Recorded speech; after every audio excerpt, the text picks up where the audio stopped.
Good evening, everyone. You're watching Master TV. I am your host, Ayaz, and as you know that I bring different people on my show with the different topics. And once again, today we have a very good opportunity and very interesting topic and very interesting guest from live from USA. It's something that I always like to interact with different people from different planet, from different background, so we can share their wisdom and their life experience, and especially the people who are very much interested in Pakistan and leadership. They are the two topics that are very close to my heart. And the guest we have today is something like that. He like also is a professor and also like leadership, and he has very profound experience in Pakistan. So I'm lucky that today we have with us Professor Dr. Franco from USA. He's a professor. He has worked in Pakistan for some time, and he's back to USA now. So we are very fortunate today to have him. We will ask him about his life journey and also something about leadership and his experience in Pakistan. So thank you so much, Professor, once again for giving this opportunity and time to us. And today, especially being with us to discuss and share your experience with our audience. Thank you so much. Well, it's a pleasure and a privilege to be on your show, Ayaz, and I've been looking forward to this with great anticipation and excitement. And I'm glad that we are together on camera live. I'm in the US, you're in Pakistan, and I want to say hello to your audience in Pakistan and perhaps worldwide. It's fantastic to be on your show, and thank you so much for having me. And I look forward to spending 30 minutes or so talking about my life, your life, Pakistan, leadership, you name it. The sky's the limit. Yeah, thank you so much once again. And our audience can join us and they can ask their questions to Professor Franco about Pakistan leadership and especially about our conversation. So you can join us. So you can watch this live conversation on Master TV Facebook. And later on, you can watch also this video on Master TV Pakistan YouTube channel. So you can ask the question. I just wanted to know about your journey and how you came through that process and education and then to the academia. What is your story? Okay, if I tell you my story, it'll take more than 30 minutes, Ayaz. So I know that, but I just want to keep it simple and just to know about a little bit your background. Thank you so much, and I'll keep it very brief for the audience sake as well. So I was born and raised in Switzerland, and I was interested in economics and business and management from an early stage, and having spent a lot of time in Switzerland, I learned about banking and the pharmaceutical industry. Was part of the military, which was compulsory. And I ended up in Australia, actually, doing my second master's and eventually my PhD, started my academic career there, also started my family. Then we came to the US. I worked at different places, East Coast, West Coast. And about 10 years ago or so, I started my global journey, which meant I started traveling for work. So I spent time in Malaysia, Vietnam, Fiji. I spent time in Ghana. And I spent time in the UAE and most recently in Pakistan. I just came back from Pakistan some 4 months ago. I was in Pakistan for about 7 months all up, and I had a wonderful time. And my interest in leadership has been long-standing. I've always been fascinated by the study of leadership and who leaders are and what they do and how they perform. And so, yeah, I've been a student as well as a teacher of leadership. I'm an avid writer. I think a lot about leadership. And in fact, I view the world through leadership lens. So whenever I encounter a situation or an issue, a problem, I think about it from a leadership perspective, because there was a famous writer who once said, everything stands and falls with leadership. On leadership, yes, that's true. Leadership is a very compelling a topic for all of us, and but at the same time, even though it's been heavily studied for many years, if not decades or centuries, we still know very little about leadership. So I encourage all of us, all of you as well, to think more about leadership, as we go on, not just in today's session, but as you continue in your life, in your professional life and in your personal life, is what is leadership and how does leadership impact and affect me, and how can I become perhaps a more effective leader? So just in a nutshell, a little bit about me. It's wonderful. It's wonderful to have you, and your experience is very diverse. And I just want you to know your experience in Pakistan. You had a good, very 6 or 7 months in Pakistan, and especially you have that opportunity to view Pakistan education system and interact with the different leader, political and other leaders as well. So, how was your experience in Pakistan? So I have been to Pakistan twice. I came to Pakistan in 2020, in the midst of COVID, and I only spent a little time in Pakistan, but felt very compelled and wanted to return. So eventually in 2021, I returned for my second trip, and I moved to a place close to Karachi, which is called Barrier Town, and I was offered the position and accepted the position of campus director at Iqra University, and I ran that campus for about 7 months, and it was a blast, Ayaz. I had a wonderful time, just the students, just the energy and the vibrancy of the students, and the youth, the vibrancy of the youth and their hopes and their dreams and aspirations. So I had a wonderful time. I got to meet with some of the key stakeholders in Karachi. I met with politicians, people from the Ministry of Education. I met business people. I met people from the Army, the Navy, you name it, all spectrum across all walks of life. So I got to see a lot of Pakistan that most Westerners never get to see. And Yeah, that's my next question. That's very interesting that you had visited different countries, and you being in USA, you heard so much about Pakistan through social media, through media and other people's. So what was your experience when you came to Pakistan and you observed by yourself? How much it was different what you heard about Pakistan and what you observed in Pakistan? It's not so much about what I observed or what I saw. It's more what I experienced, what I felt. Experience, right? And what I felt as an outsider coming to Pakistan. And mind you, there weren't many white people. There weren't many white Westerners in Karachi at the time, let alone Barrier Town. I was one of the few, and I just felt so much energy, such vibrancy, and just talking to the students.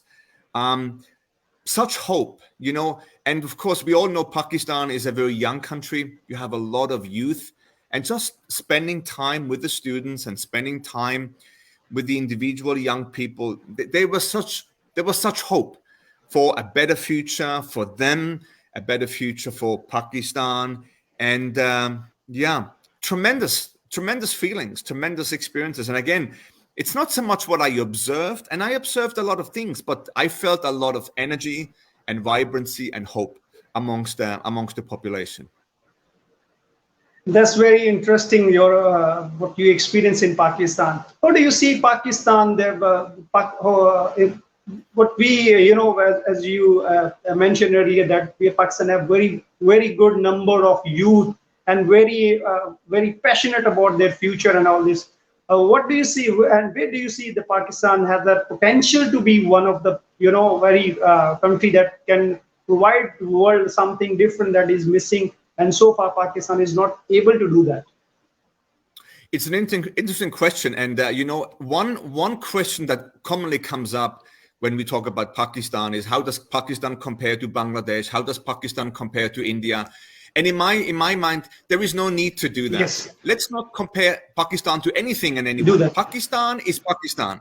And so your biggest competitor is yourself. I don't want to interrupt you, but that's very interesting thing what you have experienced, that many people, they try to compare Pakistan with other countries and with other, the states. That's something that we need to understand, that Pakistan is Pakistan. That's very, very big thing what you had said. So thank you so much for this.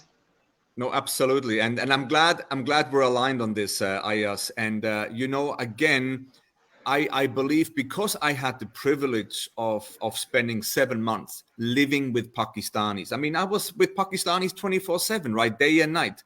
My friends were Pakistani, my students were Pakistani, my colleagues were Pakistani. Everything was Pakistani all of a sudden, and I had a life-changing experience. And again, I don't want to compare Pakistan with anyone and anything, because Pakistan in itself is so rich and so well endowed. You have everything.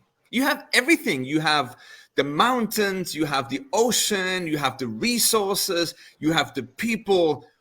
All you need to be successful in the future is the topic of our discussion today, which is leadership. Leadership. Pakistan needs good leadership. And not only Pakistan, this applies to any society, any community, any country in the world. You need good leadership. But Pakistan has everything.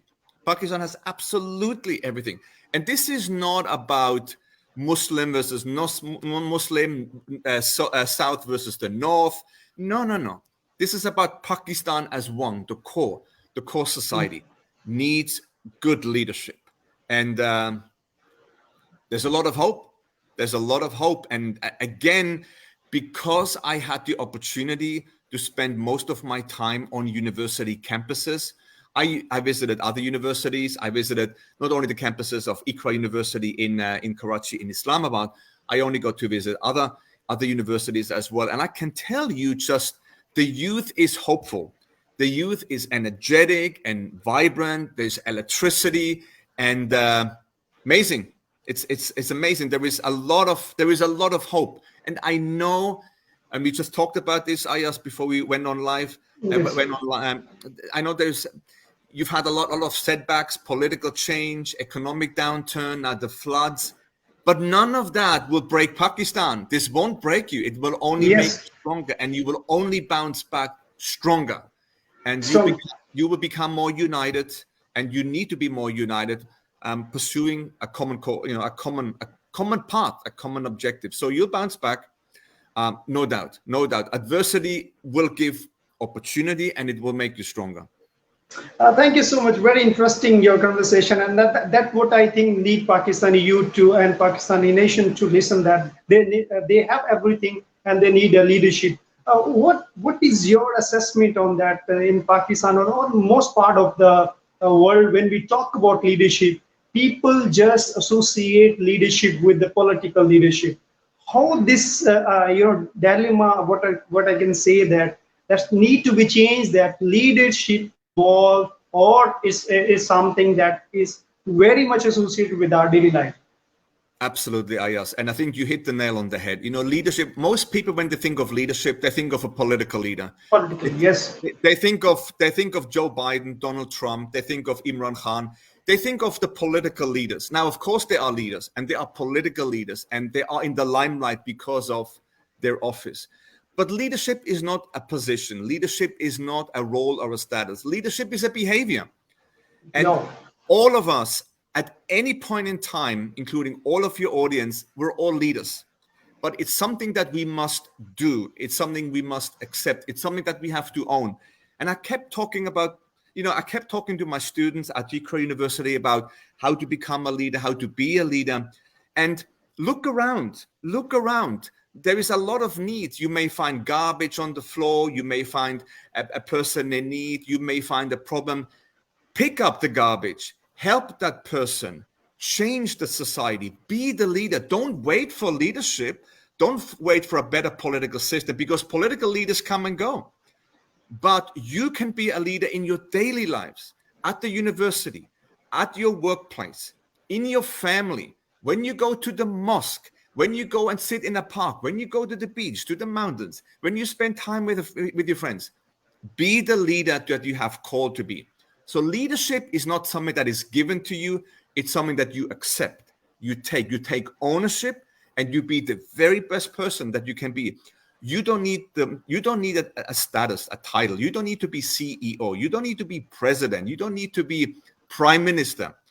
Just be yourself. We can all be the leader that God has ordained us to be. And it's something that we do. As you said, Ayaz, it's something that we do in our daily lives, day and night, 24/7.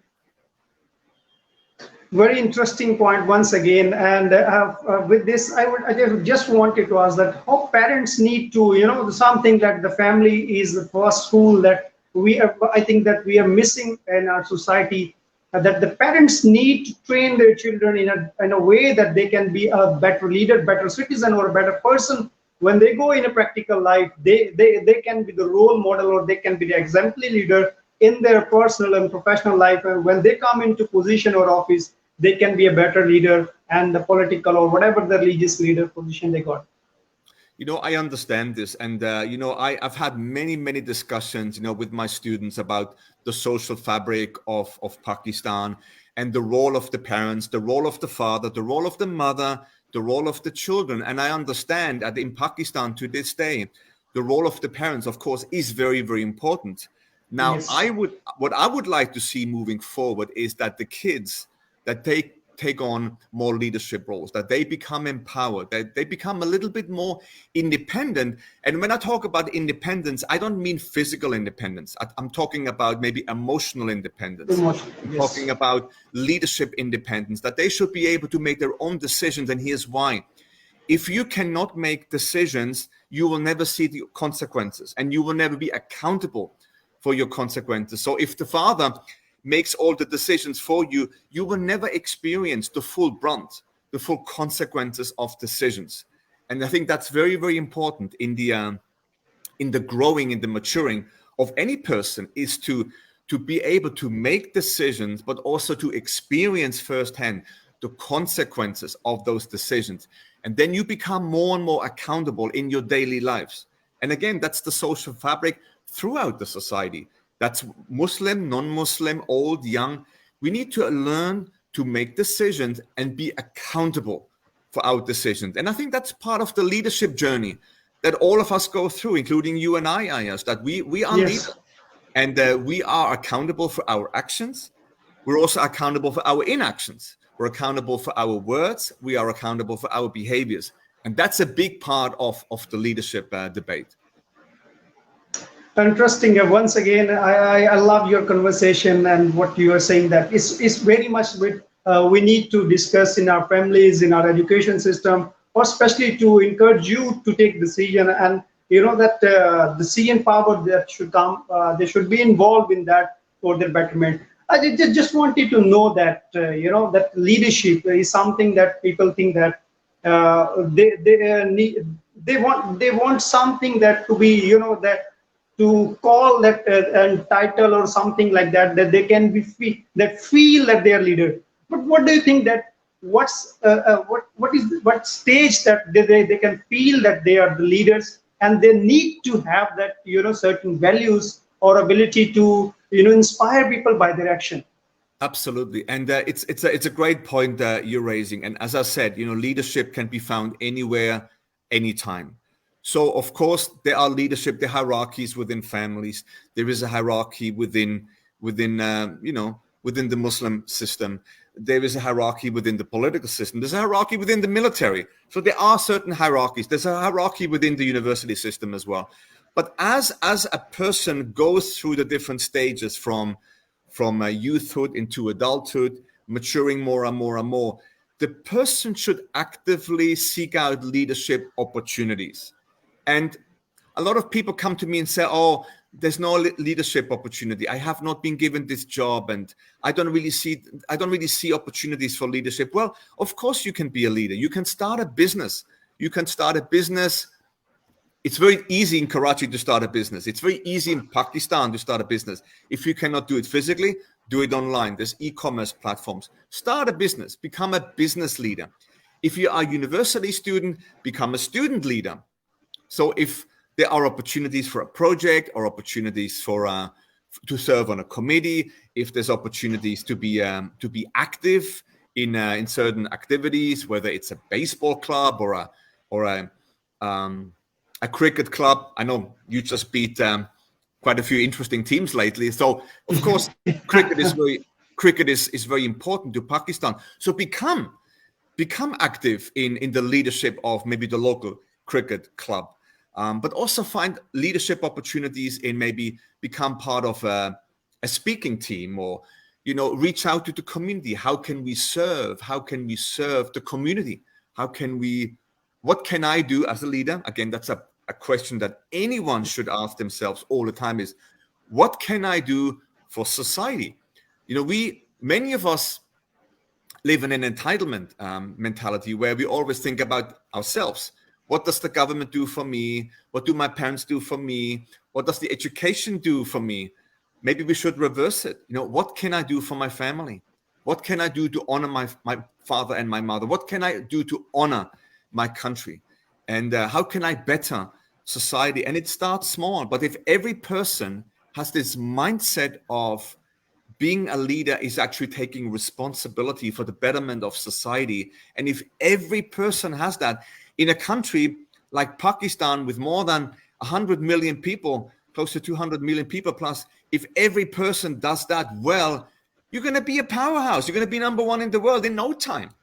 But unfortunately, we sit back and wait for better times. We're waiting for a better government. We're waiting for better economic times. We're waiting for maybe more handouts. No, take action, be in charge, take responsibility, be a leader. Start small, one step at a time, one task at a time, one piece at a time. Wonderful. I love your conversation. And as you mentioned so much about leadership, you and I both admire John C. Maxwell. He's one of the best expert on leadership. I just wanted to know your experience and with him and about his leadership role and his leadership thought process and everything that he has done so far for the leadership. Yeah, thank you, Ayaz. And you mentioned John Maxwell, and I've had the opportunity to meet him a few times. And of course, I'm very familiar with all his books. And but this guy he's a very humble man. And he started off as a church pastor and then went into business later on.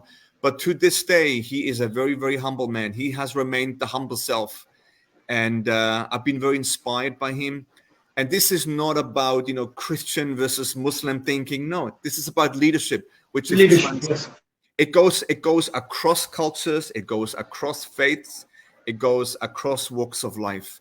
And this man and his books and his recordings has changed my life quite a bit. I'm very inspired by him. He's one of my many, spheres of influences. I'm very inspired by him. And if we adopt some of his teachings and some of his principles, I think we'll end up becoming better versions of ourselves. And again, his principles are universally applicable. They're not Americanized. They're not westernized. They are universally applicable principles that apply to everywhere, anytime, across generations, across history too. He's very much famous in Pakistan. He's known for his books, especially on leadership. And I had opportunity to from so many Pakistani leadership trainers and all this. They are using his work and they quite admire his work. We are just running short of time, and I would just like to share your thought that how can we Pakistan, that's so much potential youth and everything, energy that. What would you say that Pakistani students, especially that this Pakistani education system and all this, and still they need something, that motivation and the pushback that then they can do it, and they are the better version of what is there, the academic results and all this. What will be your message for them to live up to their life and stand out and be the leader in their life? It's a great question. And, it's one question that I've been thinking about a lot. And again, as I said, I was very heartened and very encouraged by the youth of Pakistan.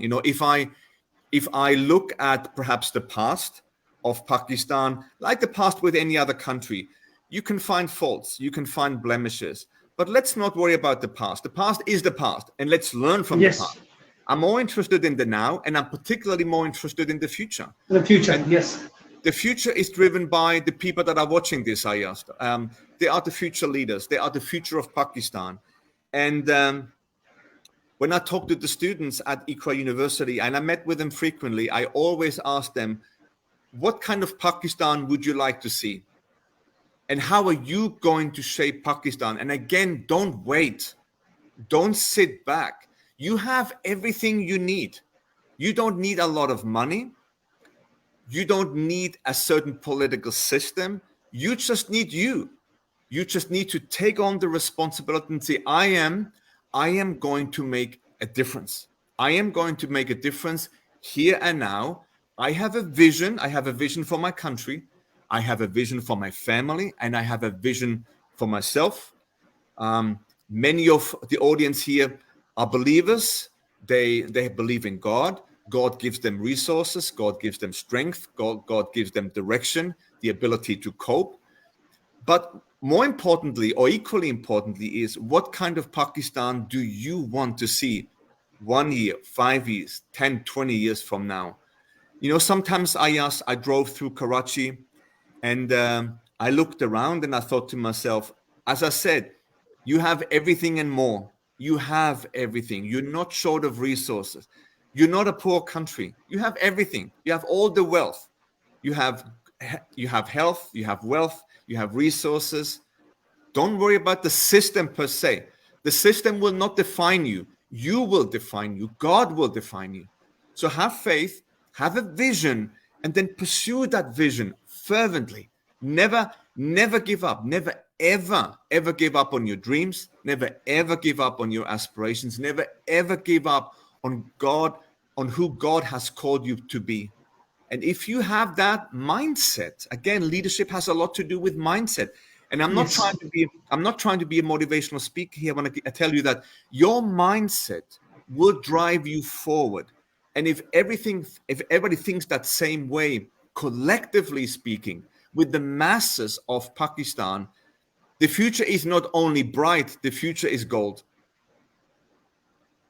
Wonderful, something that very, very amazing that, and that's what I just wanted to that and share with our audience, and that's what you hit the point that, and I think that Pakistan need and their youngsters to come up and to stand up, and they need to deliver and make Pakistan something that is I think that Pakistan, the true potential of Pakistan is not yet be revealed by the Pakistanis. They are the one who need to take a step and show the world that they are the capable. And especially when I see that in Pakistan, there's so much challenges, but there are so much opportunities as well. Like this flood came, it's almost another country that the system can be collapsed, but in Pakistani, again, they stand up for their brothers and sisters in this situation.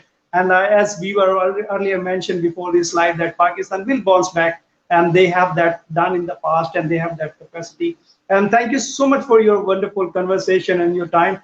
The 30 minutes has been, it's just like that. We have just started, and we are just in the 4th gate, and that the traffic police has stopped us that how we need to just conclude this conversation. I just want to thank you, and just want you to just share your one experience about Pakistan.